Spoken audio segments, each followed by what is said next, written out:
9ാം ക്ലാസ്സിൻ്റെ ഗണിത ക്ലാസ്സിലേക്ക് എല്ലാ കൂട്ടുകാർക്കും സ്വാഗതം. നമ്മൾ ഇന്നത്തെ ക്ലാസ്സിൽ ഡിസ്കസ് ചെയ്യുന്നത് സർക്കിൾസ് എന്ന് പറയുന്ന ചാപ്റ്ററാണ്. ഇതിലെ ആദ്യത്തെ സെക്ഷൻ എന്ന് പറയുന്നത് സർക്കിൾസ് ആൻഡ് ലൈൻസ് എന്ന് പറയുന്നതാണ്.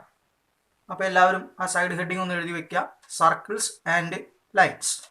നമ്മുടെ നിത്യജീവിതത്തിൽ പലപ്പോഴും നമ്മൾ നിരീക്ഷിക്കുന്ന സമയത്ത് കുറേയധികം സർക്കിൾ ഷേപ്പിൽ വരുന്ന ഒബ്ജക്റ്റുകൾ നിങ്ങളുടെ ശ്രദ്ധയിൽപ്പെട്ടിട്ടുണ്ടാവും.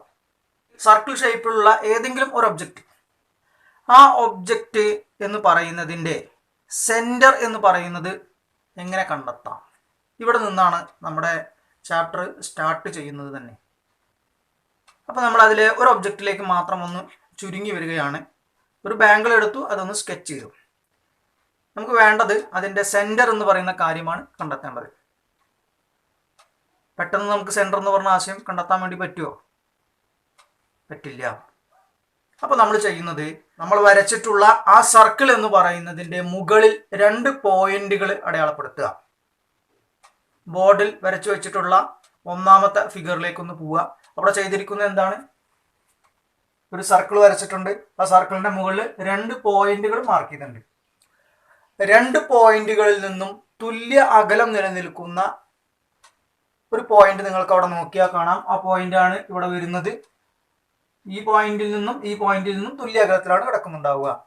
ആ 2 പോയിന്റുകളും ജോയിൻ ചെയ്തുകൊണ്ട് ഞാൻ ലൈനുകൾ വരച്ചിട്ടുണ്ട്. ഇനി നമ്മൾ ചിന്തിക്കേണ്ടത്, ഈ 2 പോയിന്റിൽ നിന്നും തുല്യ അകലം പാലിച്ചു കിടക്കുന്ന വേറെയും പോയിന്റുകൾ ഉണ്ടോ? നമ്മളിപ്പോൾ അടയാളപ്പെടുത്തിയിട്ടുള്ള പോയിന്റ് എന്ന് പറയുന്നത് സെന്റർ ആണോ? ഒറ്റ നോട്ടത്തിൽ തന്നെ നിങ്ങൾക്കറിയാം ഇതൊരിക്കലും എന്താവില്ല, ഈ പോയിന്റ് എന്ന് പറയുന്നത് സർക്കിൾ എന്ന് പറയുന്നതിൻ്റെ സെന്റർ ആവില്ല. അപ്പം നമ്മൾ മറ്റൊരു എക്സാമ്പിളിലേക്ക് പോവുകയാണ്. വീണ്ടും നമ്മൾ സർക്കിൾ എന്ന് പറഞ്ഞ കാര്യം വരയ്ക്കുന്നു. 2 പോയിന്റ് മാർക്ക് ചെയ്യുന്നു. ഇവിടെ നിന്നും ഈ 2 പോയിന്റുകളിൽ നിന്നും തുല്യഅകലം പാലിച്ചു കിടക്കുന്ന മറ്റൊരു പോയിന്റ് നമ്മൾ പ്ലോട്ട് ചെയ്യുന്നു. അത് രണ്ടും ജോയിൻ ചെയ്തുകൊണ്ട് ലൈനുകൾ വരയ്ക്കുന്നു. പക്ഷേ ആ പോയിന്റും എന്തല്ല, സർക്കിൾ എന്ന് പറയുന്നതിൻ്റെ സെന്റർ അല്ല. 3ാമത്തെ പോയിന്റിന്റെ പൊസിഷൻ എന്ന് പറയുന്നത് എങ്ങനെയാണ് നമ്മൾ നോക്കേണ്ടത്? സർക്കിളിന്റെ മുകളിൽ അടയാളപ്പെടുത്തിയിട്ടുള്ള 2 പോയിന്റിൽ നിന്നും തുല്യ അകലത്തിൽ വരുന്ന രീതിയിലാണ് ഈ പോയിന്റുകൾ നമ്മൾ എടുക്കേണ്ടത്. അങ്ങനെ നമ്മൾ ട്രയൽ ആൻഡ് എറർ ആശയപ്രകാരം ഇതിങ്ങനെ വരച്ചു നോക്കുകയാണ്. വരച്ചു നോക്കുന്ന സമയത്ത് ഏതെങ്കിലും ഒന്ന് നമുക്ക് എന്തായിട്ട് വരാം, സെന്റർ എന്ന് പറഞ്ഞ ആശയമായിട്ട് പറയാം. പക്ഷെ അത് ഏതാണ് എന്നുള്ളത് പെട്ടെന്ന് നമുക്കൊരിക്കലും പറയാൻ വേണ്ടി പറ്റുകയില്ല. അപ്പോൾ ഇനി നമ്മൾ ചെയ്യുന്നത്, ഈ 2 പോയിന്റുകളെയും ജോയിൻ ചെയ്തുകൊണ്ട് ഒരു ലൈൻ വരയ്ക്കാം. 3ാമത്തെ ഫിഗർ ഒന്ന് ഒബ്സർവ് ചെയ്യുക. ആ ഫിഗറിൽ 2 പോയിന്റുകളെയും ജോയിൻ ചെയ്തിട്ട് എന്ത് വരച്ചിട്ടുണ്ട്? ഒരു ലൈൻ വരച്ചിട്ടുണ്ട്. ഈ പോയിന്റിൽ നിന്നും തുല്യ അകലം പാലിച്ചു കിടക്കുന്ന ഒരു പോയിന്റാണിത്. ആ പോയിന്റ് നമ്മൾ പ്ലോട്ട് ചെയ്ത് വെച്ചിട്ടുണ്ട്. അതുപോലെ തൊട്ട് താഴെ മറ്റൊരു പോയിന്റ് പ്ലോട്ട് ചെയ്തിട്ടുണ്ട്, തൊട്ട് താഴെ മറ്റൊരു പോയിന്റ് പ്ലോട്ട് ചെയ്തിട്ടുണ്ട്. നമ്മൾ ആ പ്ലോട്ട് ചെയ്ത 3 പോയിന്റും എന്തല്ല, ആ സർക്കിൾ എന്ന് പറയുന്നതിൻ്റെ സെന്റർ അല്ല. ഇനി നമ്മൾ 8ാം ക്ലാസ്സിൽ പഠിച്ചു കഴിഞ്ഞിട്ടുള്ള ഒരു പ്രധാനപ്പെട്ട ഒരു കാര്യം ഒന്ന് ഓർമ്മയിലേക്ക് കൊണ്ടുവരാം. നമ്മൾ ഈ വരച്ചിരിക്കുന്നതിൽ ട്രയാങ്കിൾസുകൾ ഉണ്ട്. ആ ട്രയാങ്കിൾസുകളെല്ലാം എന്താണ്? ഐസോസിലസ് ട്രയാങ്കിൾസുകളാണ്. കാരണം എന്താ? ഈ പോയിന്റിൽ നിന്നും തുല്യ അകലം പാലിച്ചു കിടക്കുന്ന രീതിയിലാണ് നമ്മൾ 3ാമത്തെ പോയിന്റ് മാർക്ക് ചെയ്യുകയും അവിടെ നിന്ന് നമ്മൾ എന്ത് ചെയ്യുന്നത്? ട്രയാങ്കിൾ ഫോം ചെയ്യുകയും ചെയ്തിട്ടുള്ളത്. അപ്പോൾ അതെന്താണ്? ശരിക്ക് ഐസോസിലസ് ട്രയാങ്കിൾസുകളാണ്. 8th സ്റ്റാൻഡേർഡിൽ പറയുന്നത് എന്താണ്? ഐസോസിലസ് ട്രയാങ്കിൾ എന്ന് പറയുന്നതിൻ്റെ 3rd വെർട്ടെക്സിൽ നിന്നും വരയ്ക്കുന്ന പെർപെൻഡിക്കുലർ, അതിൻ്റെ ബേസ് എന്ന് പറയുന്നതിൻ്റെ ബൈസെക്ടർ ആയിരിക്കും. ബൈസെക്ടർ എന്ന് പറഞ്ഞു കഴിഞ്ഞാൽ ബേസ് 8 സെന്റിമീറ്റർ ആണെങ്കിൽ 4 സെന്റിമീറ്റർ എന്ന് പറഞ്ഞ ഈക്വൽ പാർട്ടുകളാക്കി അതിനെ മാറ്റും. അപ്പോൾ നമ്മളിവിടെ 3ാമത്തെ ഫിഗറിൽ കാണിച്ചിരിക്കുന്നതും എന്ത് തന്നെയാണ്? ഈ ഒരു ആശയം തന്നെയാണ്. സർക്കിളിന്റെ മുകളിൽ കിടക്കുന്ന 2 പോയിന്റിൽ നിന്നും തുല്യ അകലം പാലിച്ചു കിടക്കുന്ന പോയിന്റ് എന്ന് പറയുന്നത് ആദ്യത്തെ ഫിഗറിൽ സെന്ററിന്റെ മുകളിലാണ് കയറി വരുന്നത്. 2ാമത്തേതിലാണെങ്കിൽ സെന്ററിന്റെ താഴെയാണ് വരുന്നത്. 3ാമത്തതിൽ 3 പോയിന്റുകൾ നിങ്ങൾക്ക് അവിടെ നോക്കിയാൽ കാണാൻ വേണ്ടി പറ്റും. ആ 3 പോയിന്റുകൾ ഇത് സെന്ററിന്റെ മുകളിലാണ് വരിക, ഇതും സെന്ററിന്റെ മുകളിലാണ് വരിക, ഇത് സെന്ററിന്റെ താഴെയായിട്ടാണ് കയറി വരുന്നത്. ഐസോസിലസ് ട്രയാങ്കിൾസിന്റെ 3rd വെർട്ടെക്സിൽ നിന്നും വരച്ചിരിക്കുന്ന വരയാണ് നിങ്ങൾക്ക് ആ ഫിഗർ ഒബ്സർവ് ചെയ്യുമ്പോൾ കാണാൻ വേണ്ടി പറ്റുന്നത്. ആ ലൈൻ എന്ന് പറയുന്നത് എന്താന്ന് പറഞ്ഞു? പെർപെൻഡിക്കുലർ ബൈസെക്ടർ ആണെന്ന് പറഞ്ഞു. ഏതിന്റെ? ഐസോസെലസ് ട്രയാങ്കിളിന്റെ ബേസിന്റെ പെർപെൻഡിക്കുലർ ബൈസെക്ടർ ആണ് എന്നുള്ള കാര്യം പറഞ്ഞു. അപ്പൊ നമുക്കിപ്പോൾ ഒരു കാര്യം വ്യക്തമായിട്ട് മനസ്സിലാക്കാൻ വേണ്ടി പറ്റും. ഈ പെർപെൻഡിക്കുലർ ബൈസെക്ടറിന്റെ മുകളിൽ കിടക്കുന്ന ഏതോ ഒരു പോയിന്റ് ആണ് എന്ത് വരുന്നത്? സെന്റർ എന്ന് പറഞ്ഞ കാര്യം വരുന്നത്. സെന്ററിൽ നിന്ന് സർക്കിളിന്റെ മുകളിലുള്ള ഏതെങ്കിലും ഒരു പോയിന്റിലേക്കുള്ള അകലം എന്ന് പറയുന്നത് ഒരേപോലെ ആയിരിക്കണം. ആ ഒരേപോലെ ആയിരിക്കണം എന്നുള്ളത് കൊണ്ടാണ് നമ്മൾ സർക്കിളിന്റെ മുകളിൽ 2 പോയിന്റ് എടുക്കുകയും ആ 2 പോയിന്റിൽ നിന്ന് ഒരേ അകലത്തിൽ എന്ത് ചെയ്യുകയും ചെയ്യുന്നത്? പോയിന്റുകൾ മാർക്ക് ചെയ്യുകയും ചെയ്യുന്നത്. ഒരു കാര്യം തീർച്ചയായിട്ടും ഉറപ്പായി കഴിഞ്ഞു. സർക്കിളിന്റെ മുകളിലുള്ള 2 പോയിന്റുകൾ ജോയിൻ ചെയ്തുകൊണ്ട് ഒരു ലൈൻ വരയ്ക്കാം. ആ ലൈൻ എന്ന് പറയുന്നതിന്റെ പെർപെൻഡിക്കുലർ ബൈസെക്ടറിലാണ് എന്ത് കിടക്കുന്നുണ്ടാവുക? സർക്കിൾ എന്ന് പറയുന്നതിന്റെ സെന്റർ കിടക്കുന്നുണ്ടാവുക. ഈ ഒരു ധാരണയിലേക്ക് നമ്മളിപ്പോൾ എത്തിച്ചേർന്നിട്ടുണ്ട്. പക്ഷേ 2 പോയിന്റുകൾ ജോയിൻ ചെയ്ത ഒരു ലൈൻ കിട്ടി. ആ ലൈൻ എന്ന് പറയുന്നതിന്റെ പെർപെൻഡിക്കുലർ ബൈസെക്ടറിലാണ് കിടക്കുന്നത് എന്നുള്ള കാര്യം നമുക്കറിയാം. ഈ പെർപെൻഡിക്കുലർ ബൈസെക്ടർ വരച്ചു കഴിഞ്ഞിട്ടുണ്ടെങ്കിൽ എവിടെയാണ് സെന്റർ വരിക എന്നുള്ളത് ഇപ്പോഴും നമുക്ക് കൃത്യമായ ഒരു ധാരണയില്ല. അപ്പോൾ നമ്മൾ ചെയ്യേണ്ട കാര്യം അതേ സർക്കിളിന്റെ മുകളിൽ തന്നെ മറ്റ് 2 പോയിന്റുകൾ കൂടി മാർക്ക് ചെയ്യുക. ആ 2 പോയിന്റ് ജോയിൻ ചെയ്തുകൊണ്ട് ഒരു ലൈൻ വരയ്ക്കുക. നിങ്ങൾ 4th ഫിഗർ ഒന്ന് ഒബ്സർവ് ചെയ്യുക. അവിടെ എന്താ ചെയ്തിരിക്കുന്നത്? ഒരു സർക്കിൾ വരച്ചിട്ടുണ്ട്, 2 പോയിന്റ് ജോയിൻ ചെയ്തുകൊണ്ട് ഒരു ലൈൻ വരച്ചിട്ടുണ്ട്, അതിന്റെ പെർപെൻഡിക്കുലർ ബൈസെക്ടർ വരച്ചിട്ടുണ്ട്. കൂടാതെ മറ്റ് 2 പോയിന്റ് മാർക്ക് ചെയ്തിട്ടുണ്ട്. ആ 2 പോയിന്റുകൾ ജോയിൻ ചെയ്തൊരു ലൈൻ വരച്ചിട്ടുണ്ട്. ആ ലൈൻ എന്ന് പറയുന്നതിന്റെ പെർപെൻഡിക്കുലർ ബൈസെക്ടർ വരച്ചിട്ടുണ്ട്. ഈ 2 പെർപെൻഡിക്കുലർ ബൈസെക്ടറും ഇന്റർസെക്ട് ചെയ്യുന്നു. ആ ഇന്റർസെക്ട് ചെയ്യുന്ന പോയിന്റ് ആണ് നമ്മുടെ സർക്കിൾ എന്ന് പറയുന്നതിന്റെ സെന്റർ ആയിട്ട് വരുന്നത്. ഇതിന് കാരണം എന്താണ്? നമ്മളിപ്പോൾ പറഞ്ഞു കഴിഞ്ഞു, സർക്കിളിന്റെ മുകളിലുള്ള 2 പോയിന്റുകൾ ജോയിൻ ചെയ്ത ലൈൻ, ആ ലൈനിന് പെർപെൻഡിക്കുലർ ബൈസെക്ടർ ഉണ്ടായിരിക്കും. ആ പെർപെൻഡിക്കുലർ ബൈസെക്ടറിന്റെ മുകളിലാണ് സെന്റർ എന്ന് പറയുന്ന ആശയം കയറി വരുന്നത്. അങ്ങനെയാണെങ്കിൽ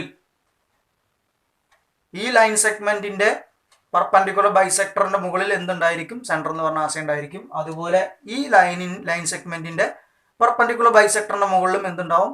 സെന്റർ എന്ന് പറഞ്ഞ കാര്യം ഉണ്ടായിരിക്കും. 2 ലൈനുകൾ ഇന്റർസെക്ട് ചെയ്യുന്നത് ഒരു പോയിന്റിൽ മാത്രമാണ്. അതുകൊണ്ട് തന്നെ 2 ലൈനിന്റെ മുകളിലും സെന്റർ എന്ന് പറഞ്ഞ ആശയം നിലനിൽക്കണമെങ്കിൽ അതായത് ഇതിന്റെ ഇന്റർസെക്ഷൻ പോയിന്റ് തന്നെ ആയിരിക്കണം. അതുകൊണ്ടാണ് നമ്മളിവിടെ എന്ത് പറഞ്ഞത്? ഈ പോയിന്റ് ആണ് സർക്കിൾ എന്ന് പറയുന്നതിന്റെ സെന്റർ ആയിട്ട് നമുക്ക് കണ്ടെത്താൻ വേണ്ടി പറ്റുന്നത്. അപ്പോൾ നമുക്കൊരു സർക്കിൾ ഷേപ്പിലുള്ള ഒരു ഒബ്ജക്റ്റ് കിട്ടി. അതിന്റെ സെന്റർ എന്ന് പറഞ്ഞ കാര്യം കാണണമെങ്കിൽ ആ സർക്കിളിന്റെ മുകളിൽ 2 പോയിന്റ് മാർക്ക് ചെയ്യുക, 2 പോയിന്റുകളും ജോയിൻ ചെയ്തൊരു ലൈൻ വരയ്ക്കുക, മറ്റ് 2 പോയിന്റ് എടുക്കുക, ആ 2 പോയിന്റ് ജോയിൻ ചെയ്തുകൊണ്ട് ലൈൻ വരയ്ക്കുക, 2 ലൈനുകളുടെയും പെർപെൻഡിക്കുലർ ബൈസെക്ടർ എടുക്കുക. എങ്ങനെയാണ് പെർപെൻഡിക്കുലർ ബൈസെക്ടർ എന്ന് പറഞ്ഞ ആശയം നമ്മൾ വരയ്ക്കുന്നത്? കോമ്പസ് എടുക്കുന്നു, പകുതിയിലധികം ദൂരം നമ്മൾ എടുക്കുന്നു, എന്നിട്ട് ഇവിടേക്ക് ഒരു ആർക്ക് വരയ്ക്കുന്നു, താഴേക്ക് ഒരു ആർക്ക് വരയ്ക്കുന്നു. ഇതേ അകലം മാറ്റാതെ തന്നെ ഈ പോയിന്റിലേക്ക് വരുന്നു, ആർക്കുകളെ നമ്മൾ എന്ത് ചെയ്യുന്നു? കട്ട് ചെയ്യുന്നു.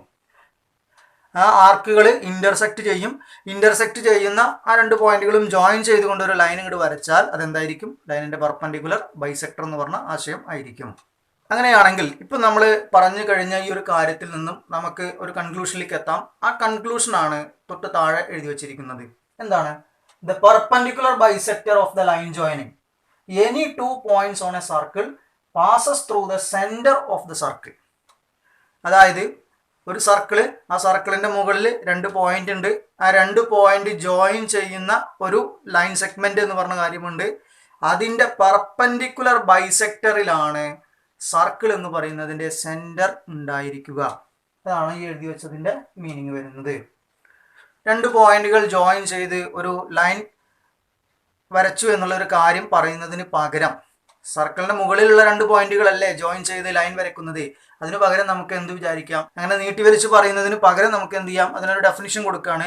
അതിനെ കോഡ് എന്ന് പറഞ്ഞ് വിളിക്കുകയാണെങ്കിൽ നമ്മളിപ്പോൾ പറഞ്ഞ കാര്യത്തിനെ നമുക്കൊന്ന് റിട്ടേൺ ചെയ്യാം. അതാണ് തൊട്ട് താഴെ ബോക്സിനകത്താക്കിയിട്ട് നമ്മൾ ബോർഡിൽ എഴുതി വെച്ചിരിക്കുന്നത്. എന്താണ് പറഞ്ഞിരിക്കുന്നത്? The perpendicular bisector of any code of A circle passes through the centre. ഒരു സർക്കിളിന്റെ മുകളിലുള്ള ഏത് കോഡ് എടുത്താലും അതിന്റെ പെർപെൻഡിക്കുലർ ബൈസെക്ടറിന്റെ മുകളിലാണ് സർക്കിളിന്റെ സെന്റർ എന്ന് പറയുന്ന ആശയം ഉണ്ടായിരിക്കുന്നത്. ഇത് 2-3 ഒബ്സർവ് ചെയ്യൂ. The perpendicular bisector of the line joining any two points. Line joining any two points എന്നതിന് പകരമാണ് നമ്മൾ എന്തെടുത്തിരിക്കുന്നത്, എനി കോഡ് എന്ന് പറഞ്ഞ കാര്യം എടുത്തിരിക്കുന്നത്. അപ്പോൾ കോഡ് എന്ന് പറഞ്ഞാൽ എന്താണ്? സർക്കിളിന്റെ മുകളിൽ കിടക്കുന്ന 2 പോയിന്റുകൾ ജോയിൻ ചെയ്ത് വരയ്ക്കുന്ന ലൈനിനെയാണ് എന്ത് പറയുന്നത്, കോഡ് എന്ന് പറഞ്ഞ ആശയം പറയുന്നത്. ഇപ്പോൾ നമ്മൾ എടുത്ത എക്സാമ്പിളിൽ ഒരു ബാങ്കിൽ കംപ്ലീറ്റ് ആയിട്ട് നമ്മൾ എടുത്തിട്ടാണ് കാര്യങ്ങൾ പറഞ്ഞു പോയത്. ഇനി നമ്മൾ മറ്റൊരു രീതിയിൽ ചിന്തിക്കുകയാണ്. ഇതിൻ്റെ ചെറിയൊരു പീസ് മാത്രമേ നമ്മുടെ കയ്യിലുള്ളൂ എന്ന് വിചാരിക്കുക. അതായത് ഒരു സർക്കിളിൻ്റെ ചെറിയൊരു പാർട്ട് മാത്രമാണ് നമ്മളത് സ്കെച്ച് ചെയ്ത് കഴിഞ്ഞാൽ കിട്ടുന്നത്. അങ്ങനെയാണെങ്കിൽ അതിൻ്റെ സെൻറ്റർ എന്തായിരിക്കും? അത് ചെയ്യണമെങ്കിലും എന്താലോചിച്ചാൽ മതി, ആ സർക്കിൾ പാർട്ടിൻ്റെ മുകളിൽ 2 പോയിന്റ് മാർക്ക് ചെയ്യുക. മാർക്ക് ചെയ്തിട്ട് എന്ത് ചെയ്യുക? ലൈൻ വരയ്ക്കുക.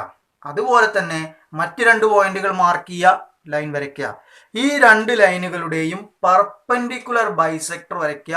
ആ പെർപെൻഡിക്കുലർ ബൈസെക്ടറുകൾ മീറ്റ് ചെയ്യുന്നത് എവിടെയാണോ ആ പോയിന്റ് ആണ് അതിൻ്റെ സെൻറ്റർ എന്ന് പറയുന്ന ആശയമായിട്ട് കയറി വരുന്നത്. ഇനി നമ്മൾ 8th സ്റ്റാൻഡേർഡിൽ ഐസോസ്ലസ് ട്രയാങ്കിൾ എന്ന് പറയുന്നതിൻ്റെ 3rd വെർട്ടെക്സും അതിൻ്റെ ബേസും തമ്മിലുള്ള കണക്ഷൻസുകൾ പഠിച്ചു കഴിഞ്ഞിട്ടുണ്ട്. അത് എന്തൊക്കെയാണ് എന്നുള്ളതാണ് അടുത്ത് പരിശോധിക്കാൻ പോകുന്നത്. ആ പറഞ്ഞ കാര്യങ്ങളെ നമുക്ക് എവിടേക്ക് കണക്ട് ചെയ്യാം? നമ്മളിപ്പോൾ പഠിച്ചു കഴിഞ്ഞിട്ടുള്ള സർക്കിൾ ആൻഡ് ലൈൻസ് എന്ന് പറഞ്ഞ സെക്ഷനുമായിട്ട് അതിനെ നമുക്ക് എന്ത് ചെയ്യാം? കണക്ട് ചെയ്യാം. അപ്പോൾ ഇവിടെ ഇങ്ങനെ പ്രധാനമായും 3 പ്രത്യേകതകളാണ് നമുക്ക് കാണാൻ വേണ്ടി പറ്റുക. ഒന്നാമത്തെ കാര്യം പറയുന്നത്, the perpendicular from the 3rd vertex bisect the base. Isosceles ട്രയാങ്കിളിൻ്റെ 3rd വെർട്ടെക്സിൽ നിന്നും വരയ്ക്കുന്ന പെർപെൻഡിക്കുലർ എന്ന് പറയുന്നത് ബേസിനെ ബൈസെക്ട് ചെയ്യുന്നു, ഈക്വലായ 2 പാർട്ടുകളാക്കി മാറ്റുന്നു. രണ്ടാമത് പഠിച്ചു വെച്ചിരിക്കുന്നത്, the line joining the 3rd vertex and the mid point of the base is perpendicular to the base. 3rd വെർട്ടെക്സും അതുപോലെ ബേസിന്റെ മിഡ് പോയിന്റും ജോയിൻ ചെയ്ത് വരയ്ക്കുന്ന ലൈൻ എന്ന് പറയുന്നത് ബേസ് എന്ന് പറയുന്നതിന്റെ ബൈസെക്ടർ ആയിരിക്കും. മൂന്നാമതായിട്ട് പഠിച്ചു വെച്ച കാര്യം, the 3rd vertex is on the perpendicular bisector of the base. 3rd വെർട്ടെക്സിൽ നിന്നും വരയ്ക്കുന്ന ലൈൻ എന്ന് പറയുന്നത് ബേസിന്റെ പെർപെൻഡിക്കുലർ ബൈസെക്ടർ ആയിരിക്കും. ഈ ഫിഗർ ഒന്ന് നിങ്ങൾ ഒബ്സർവ് ചെയ്യുക. ഇവിടെ ഇങ്ങനെ നമുക്ക് സർക്കിളിന്റെ മുകളിൽ ഒരു കോഡ് വരച്ചിട്ടുണ്ട്. അതിന്റെ പെർപെൻഡിക്കുലർ ബൈസെക്ടർ എന്ന് പറഞ്ഞ ആശയം അതിൽ നോക്കിയാൽ കാണാം, അത് സെൻറ്ററുമായിട്ട് മീറ്റ് ചെയ്തിട്ടുണ്ട്.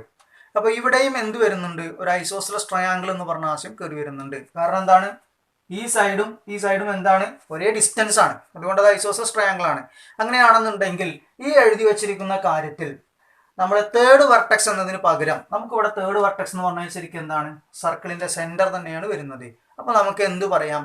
3rd വെർട്ടെക്സിന് പകരം സർക്കിൾ എന്ന് പറയുന്നതിന്റെ സെന്റർ എന്ന് പറഞ്ഞ ആശയം ചിന്തിക്കാം. അതുപോലെ ബേസ് എന്ന് പറഞ്ഞ കാര്യത്തിന് പകരം ഇവിടെ ബേസ് എന്ന് പറഞ്ഞാൽ എന്താണ്? കോഡാണ് ബേസ് ആയിട്ട് നിലനിൽക്കുന്നത്. അപ്പൊ നമ്മൾ ഈ പറഞ്ഞ 3 കാര്യത്തിനെയും ഇപ്പോൾ പറഞ്ഞ 2 കാര്യം ഉപയോഗിച്ചുകൊണ്ട് എഡിറ്റ് ചെയ്ത് കഴിഞ്ഞിട്ടുണ്ടെങ്കിൽ നമുക്ക് 3 കാര്യങ്ങൾ നമുക്ക് ഈ ഫിഗറിൽ നിന്ന് പറയാൻ വേണ്ടി പറ്റും. അതിൽ ഒന്നാമത്തെ കാര്യം എന്ന് പറയുന്നത്, the perpendicular from the centre of A circle to A code bisect the code. സർക്കിളിന്റെ സെന്ററിൽ നിന്ന് വരയ്ക്കുന്ന പെർപെൻഡിക്കുലർ എന്ന് പറയുന്നത് കോഡിനെ എന്ത് ചെയ്യുന്നു? ബൈസെക്ട് ചെയ്യുന്നു. രണ്ടാമത് പറയുന്നത് എന്താ? The line joining the center of a circle and the midpoint of a chord is perpendicular to the chord. അതായത് ഇതാണ് സെന്റർ വരുന്നത്, ഇതിന്റെ മിഡ് പോയിന്റ് ആണ് ഈ പോയിന്റ് വരുന്നത്. ഇത് രണ്ടും ജോയിൻ ചെയ്ത് വരയ്ക്കുന്ന ലൈൻ എന്ന് പറയുന്നത് കോഡിന് പെർപെൻഡിക്കുലർ ആയിരിക്കും. അവിടെ ബേസിന് പെർപെൻഡിക്കുലർ ആ പറഞ്ഞു, ഇവിടെ നമ്മൾ എന്ത് പറയുന്നു? കോഡിന് പെർപെൻഡിക്കുലർ ആണ് എന്നുള്ള ആശയം പറയുന്നു. പിന്നെ 3rd വെർട്ടെക്സ് എന്നാണ് അവിടെ പ്രതിപാദിക്കുക, ഇവിടെ നമ്മൾ എന്താ പറയുക? സെന്റർ ഓഫ് എ സർക്കിൾ എന്ന് പറഞ്ഞ ആശയമാണ് പറയുന്നത്. മൂന്നാമത് പറയുന്ന കാര്യം എന്താ? The center of a circle is on the perpendicular bisector of the chord. അതായത് സെന്റർ ഓഫ് എ സർക്കിൾ എന്ന് പറയുന്നതിൽ നിന്നും വരയ്ക്കുന്ന ഈ ഒരു ലൈൻ കോഡിന്റെ പെർപെൻഡിക്കുലർ ബൈസെക്ടർ ആയിരിക്കും. അപ്പൊ ഈ കാര്യങ്ങളാണ് നമ്മൾ പ്രധാനമായിട്ടും നോട്ട് ചെയ്യേണ്ട കാര്യങ്ങൾ. നെക്സ്റ്റ് നമ്മൾ മറ്റൊരു ചോദ്യമാണ് നമ്മളൊന്ന് ചിന്തിക്കാൻ വേണ്ടി പോകുന്നത്. ചോദ്യത്തിൽ പറഞ്ഞിരിക്കുന്ന കാര്യം എന്താണ്? Draw A circle and an equilateral triangle inside it. ഒരു സർക്കിൾ വരയ്ക്കണം, അതിനകത്തായിരിക്കണം ഇക്വിലാറ്ററൽ ട്രയാങ്കിൾ വരേണ്ടത്. With all the vertices of the triangle on the circle. ആ ഇക്വിലാറ്ററൽ ട്രയാങ്കിളിന്റെ എല്ലാ വെർട്ടക്സുകളും സർക്കിളിന്റെ മുകളിലുള്ള പോയിന്റുകളായിരിക്കണം. അപ്പൊ എങ്ങനെയാണ് ഇത് വരയ്ക്കുക എന്നുള്ള കാര്യമാണ് ചിന്തിക്കേണ്ടത്. ഇതിന്റെ ഫിഗർ ഒന്ന് നിങ്ങൾ ഓർമ്മയിലേക്ക് വരിക. ഒരു സർക്കിൾ ഇങ്ങനെ കാണാം. ആ സർക്കിൾ എന്ന് പറയുന്നതിന്റെ മുകളിൽ 3 പോയിന്റുകൾ ഉണ്ടാവും. ആ 3 പോയിന്റുകൾ ജോയിൻ ചെയ്യുന്ന സമയത്ത് ഒരു ട്രയാങ്കിൾ കിട്ടും. അത് എങ്ങനെ തന്നെ ആയിരിക്കണം? ഈക്വിലാറ്ററൽ ട്രയാങ്കിൾ ആയിരിക്കണം. എന്ന് പറഞ്ഞാൽ എല്ലാ സൈഡിന്റെയും ലെങ്ത് ഒരുപോലെ ആയിരിക്കണം. പെട്ടെന്ന് വരയ്ക്കാം എന്ന് വിചാരിച്ചു കഴിഞ്ഞാൽ പെട്ടെന്ന് വരയ്ക്കാൻ പറ്റുന്ന ഒരു കാര്യമല്ല അത്. ഒരു കാര്യം നമുക്ക് ചെയ്യാം. 2 പോയിന്റുകൾ നമുക്ക് മാർക്ക് ചെയ്തിട്ട് അതിൻ്റെ ലൈൻ എന്ന് പറഞ്ഞ ആശയം വരയ്ക്കാം. അതായത് സർക്കിളിൻ്റെ ഒരു കോഡ് എന്ന് പറയുന്ന ആശയം വരയ്ക്കാം. ഇനി നമ്മൾക്ക് ആ കോഡിൻ്റെ 2 എൻഡുകളിൽ നിന്നും തുല്യ അകലം പാലിച്ച് കിടക്കുന്ന പോയിന്റുകൾ, അത് നമുക്ക് എത്ര വേണമെങ്കിലും വരയ്ക്കാൻ പറ്റും എന്നുള്ളത് തൊട്ട് മുമ്പേയൊക്കെ ആയിട്ട് നമ്മൾ പ്രതിപാദിച്ചു കഴിഞ്ഞിട്ടുള്ള കാര്യമാണ്. പക്ഷേ ശ്രദ്ധിക്കേണ്ട കാര്യം, ഇവിടെ 3 സൈഡുകളും ഈക്വൽ ആയിരിക്കണം. ഈക്വൽ ആയാൽ മാത്രം പോരാ, 3 വെർട്ടിസസുകളും എവിടെ ആയിരിക്കണം? സർക്കിളിന്റെ മുകളിൽ തന്നെ ആയിരിക്കണം.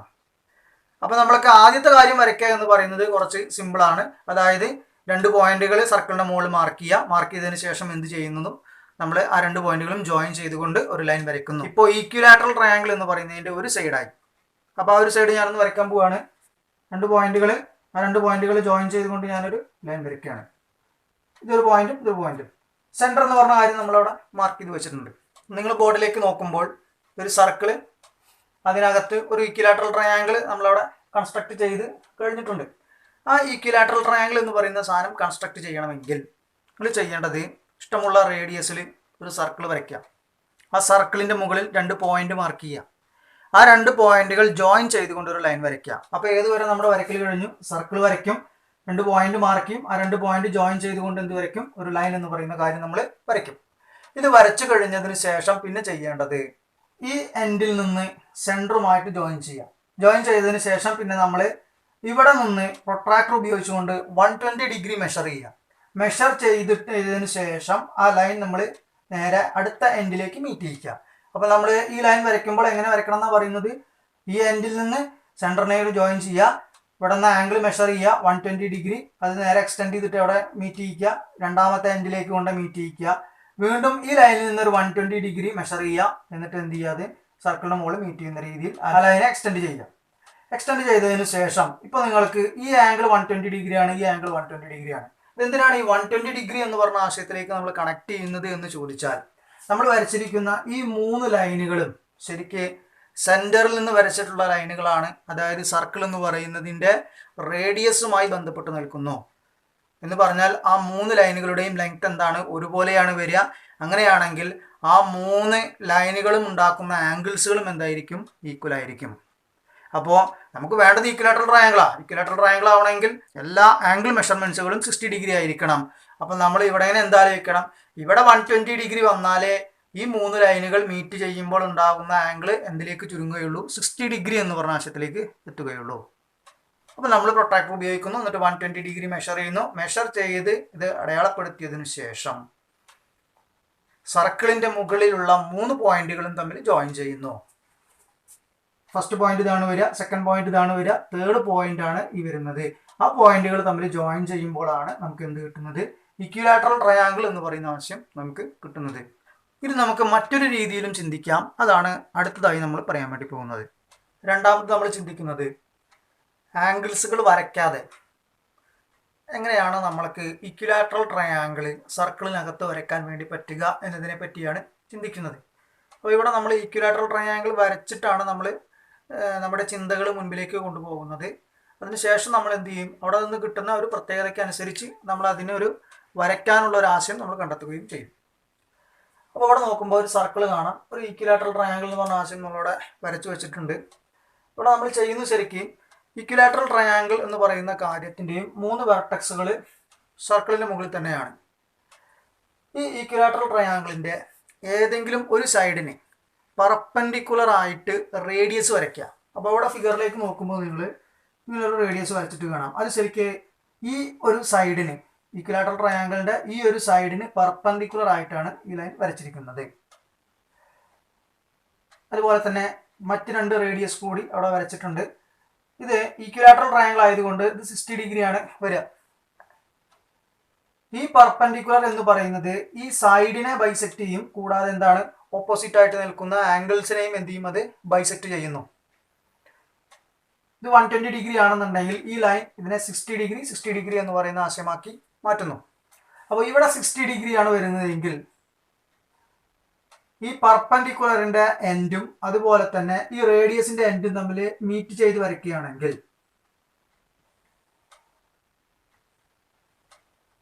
നമുക്ക് ഇങ്ങനെ ഒരു ലൈൻ വരയ്ക്കാം.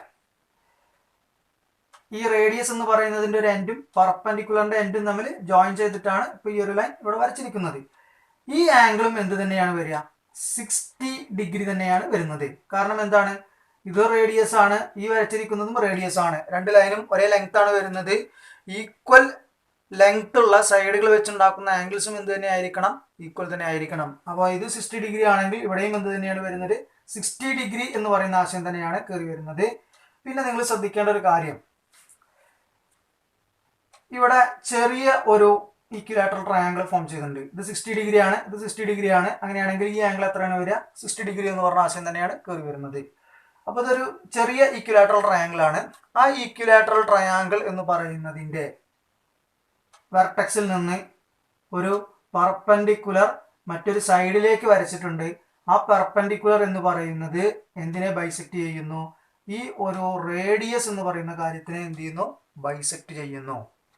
എന്ന് പറഞ്ഞാൽ നമുക്ക് എന്താണ് ഇപ്പോൾ ഇവിടെ കിട്ടിയിരിക്കുന്നത്, ഈ ഈക്വിലാറ്ററൽ ട്രയാങ്കിളിന്റെ ബോട്ടം സൈഡ് എന്ന് പറയുന്നത് സ്മാളർ ആയിട്ട് കിട്ടിയിരിക്കുന്ന ഈക്വിലാറ്ററൽ ട്രയാങ്കിളിന്റെ വെർട്ടെക്സിൽ നിന്ന് റേഡിയസിന് പെർപെൻഡിക്കുലർ ആയിട്ട് വരയ്ക്കുന്ന ഒരു ലൈനാണ്. അങ്ങനെയാണെന്നുണ്ടെങ്കിൽ ഇതിപ്പോ ഈ ഒരു സൈഡിൽ മാത്രമാണ് നമ്മൾ റേഡിയസിന് പെർപെൻഡിക്കുലർ ആയിട്ട് ലൈൻ വരച്ച് നമ്മൾ മുൻപിലേക്ക് മൂവ് ചെയ്ത്. ഇതുപോലെ നിങ്ങൾക്ക് എന്ത് ചെയ്യാം, ഈ ഒരു സൈഡിന് പെർപെൻഡിക്കുലർ ആയിട്ട് നിങ്ങൾ എന്ത് ചെയ്യുക, റേഡിയസ് വരയ്ക്കുക. ഇപ്പോൾ നമ്മൾ ചെയ്ത് അതേപോലെ തന്നെ നിങ്ങൾക്ക് അവിടെ എന്ത് കിട്ടും, ഒരു ഈക്വിലാറ്ററൽ ട്രയാങ്കിൾ എന്ന് പറയുന്ന ചെറിയ കാര്യം കണ്ടെത്താൻ വേണ്ടി പറ്റും. അവിടെയും നമ്മൾക്ക് ആ ചെറിയ ഈക്വിലാറ്ററൽ ട്രയാങ്കിൾ എന്ന് പറയുന്നതിൻ്റെ വെർട്ടെക്സിൽ നിന്ന് റേഡിയസിന് പെർപെൻഡിക്കുലറായി വരച്ചിരിക്കുന്ന വരയായിട്ടാണ് ഏത് വരിക, ഈ സൈഡ് വരിക. അതുപോലെ തന്നെയാണ് ഈ സൈഡിന്റെ കാര്യവും വരിക. അപ്പോൾ ഈക്വിലാറ്ററൽ ട്രയാങ്കിൾ എന്ന് പറയുന്നതിന്റെ വെർട്ടിസസുകൾ സർക്കിളിന്റെ മുകളിലാണ് കിടക്കുന്നതെങ്കിൽ അതിന്റെ ഓരോ സൈഡുകളും റേഡിയസിന് പെർപെൻഡിക്കുലർ ആയിരിക്കും. അല്ലെങ്കിൽ റേഡിയസിന്റെ പെർപെൻഡിക്കുലർ ബൈസെക്ടറുകളാണ് എന്ത് വരുന്നത്, ആ ലൈനുകൾ കയറി വരുന്നത്. ഇങ്ങനെ ഒരു കൺക്ലൂഷനിലേക്ക് നമുക്ക് എത്താൻ വേണ്ടി പറ്റും. ഇങ്ങനെ ഒരു കൺക്ലൂഷനിലേക്ക് എത്തിക്കഴിഞ്ഞിട്ടുണ്ടെങ്കിൽ നമുക്ക് എന്ത് ചെയ്യാൻ വേണ്ടി പറ്റും, ഈക്വിലാറ്ററൽ ട്രയാങ്കിൾ കൺസ്ട്രക്ട് ചെയ്യണം എന്നുണ്ടെങ്കിൽ നമുക്ക് എന്താ ആലോചിച്ചാൽ മതി, ഇത് കൺസ്ട്രക്ട് ചെയ്യണം എന്നുണ്ടെങ്കിൽ നമ്മൾ ഇഷ്ടമുള്ള റേഡിയസിൽ ഒരു സർക്കിൾ വരയ്ക്കുക. റേഡിയസ് എന്ന് പറയുന്ന കാര്യം ഒന്ന് മാർക്ക് ചെയ്യാം. അതിനുശേഷം ഈ റേഡിയസിന്റെ പെർപെൻഡിക്കുലർ ബൈസെക്ടറാണ് വരയ്ക്കേണ്ടത്. ഈ പെർപെൻഡിക്കുലർ ബൈസെക്ടർ വരയ്ക്കുമ്പോൾ നമ്മൾ എന്ത് ചെയ്യും, കോമ്പസിൽ ഇതിന്റെ പകുതിയിലധികം അകലം എടുക്കുന്നു. എന്നിട്ട് ഈ പോയിന്റിൽ കോമ്പസിന്റെ മുന വെച്ച് ഇവിടേക്ക് ഒരു ആർക്ക് വരയ്ക്കുന്നു. അതുപോലെ അപ്പുറത്തെ സൈഡിലേക്കും ഒരു ആർക്ക് വരയ്ക്കുന്നു. പോയിന്റിന്റെ പൊസിഷൻ ഇവിടേക്ക് മാറ്റിയതിന് ശേഷം ആർക്ക് രണ്ടും നമ്മൾ കട്ട് ചെയ്യുന്നു. ആ പോയിന്റുകൾ ജോയിൻ ചെയ്യുമ്പോൾ നിങ്ങൾക്ക് ഒരു ലൈൻ കിട്ടും. ആ ലൈൻ എന്താണ്, പെർപെൻഡിക്കുലർ ബൈസെക്ടർ ആണ്. അങ്ങനെയാണ് പെർപെൻഡിക്കുലർ ബൈസെക്ടർ വരയ്ക്കേണ്ടത്.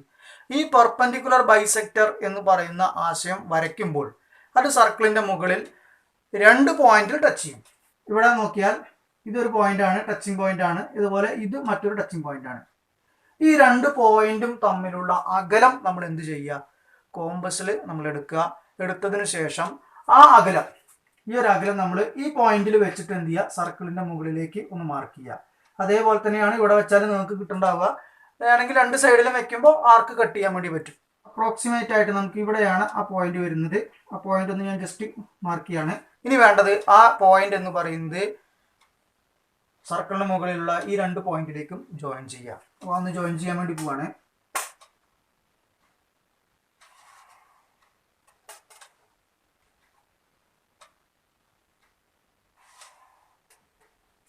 ഇപ്പോൾ നമുക്ക് കിട്ടിയിരിക്കുന്ന ഈ ഒരു ട്രയാങ്കിൾ എന്ന് പറയുന്നത് ഇക്വിലാറ്ററൽ ട്രയാങ്കിൾ ആയിരിക്കും. അതിന്റെ വെർട്ടെക്സുകൾ നോക്കുക നിങ്ങൾ. ഒരു വെർട്ടെക്സ് ഇവിടെയാണ്, മറ്റൊരു വെർട്ടെക്സ് ഇവിടെയാണ്, മറ്റൊരു വെർട്ടെക്സ് ഇവിടെയാണ്. ഇത് സർക്കിൾ എന്ന് പറയുന്നതിന് മുകളിൽ തന്നെ 3 വെർട്ടെക്സുകൾ വരുന്ന രീതിയിലുള്ള ഒരു ഇക്വിലാറ്ററൽ ട്രയാങ്കിൾ ആണ്. അപ്പോൾ ഇക്വിലാറ്ററൽ ട്രയാങ്കിൾ കൺസ്ട്രക്ട് ചെയ്യാൻ പറഞ്ഞു കഴിഞ്ഞാൽ നമ്മൾ ഈ ഒരു രീതിയിലാണ് ചെയ്യേണ്ടത്. ഒന്നുകൂടി ഓർമ്മയിലേക്ക് കൊണ്ടുവരിക. ഇഷ്ടമുള്ള റേഡിയസിൽ ഒരു സർക്കിൾ വരയ്ക്കുക. റേഡിയസ് എന്ന് പറയുന്ന കാര്യം നമ്മൾ മാർക്ക് ചെയ്യുക. റേഡിയസ് മാർക്ക് ചെയ്തതിന് ശേഷം റേഡിയസിന് പെർപെൻഡിക്കുലർ ബൈസെക്ടർ വരയ്ക്കുക. അത് സർക്കിളിൻ്റെ മുകളിൽ 2 പോയിന്റിൽ മീറ്റ് ചെയ്യും. ആ പോയിന്റ് മാർക്ക് ചെയ്യുക. ആ അകലം നമ്മൾ കോമ്പസിൽ എടുത്തതിന് ശേഷം ഒരു എൻഡിൽ നിന്ന് സർക്കിളിൻ്റെ മുകളിലേക്ക് മാർക്ക് ചെയ്യുക. അതുപോലെ വേണമെങ്കിൽ മറ്റേ എൻഡിൽ നിന്നും സർക്കിളിൻ്റെ മുകളിലേക്ക് മാർക്ക് ചെയ്യാം. ആ മാർക്ക് ചെയ്ത പോയിന്റ് 2 എൻഡുമായി ജോയിൻ ചെയ്യുമ്പോൾ ഒരു ഇക്വിലാറ്ററൽ ട്രയാങ്കിൾ കിട്ടും. അപ്പോൾ ഇത്രയും കാര്യങ്ങളാണ് നമ്മൾ ഇന്നത്തെ ക്ലാസ്സിൽ ഡിസ്കസ് ചെയ്യുന്നത്. ഇനി ഇതിൻ്റെ എക്സസൈസിലെ ക്വസ്റ്റ്യൻസുകളൊക്കെയാണ് നമുക്കിനി ഡിസ്കസ് ചെയ്യാനുള്ളത്. അത് അടുത്ത ക്ലാസ്സിൽ നമുക്ക് ഡിസ്കസ് ചെയ്യാം. Okay, by.